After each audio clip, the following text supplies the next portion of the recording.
இன்பத்தில் பிறந்து இன்பத்தில் வளர்ந்து இன்பத்தில் மடிந்தவன் யாரும் இல்லை.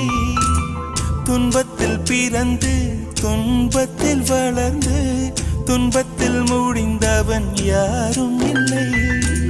இன்பம் பாதி துன்பமும் பாதி இரண்டும் வாழ்வின் அங்கம். நெருப்பில் வெந்து நீரினில் குளித்தால் நகையாய் மாறும் தங்கம்.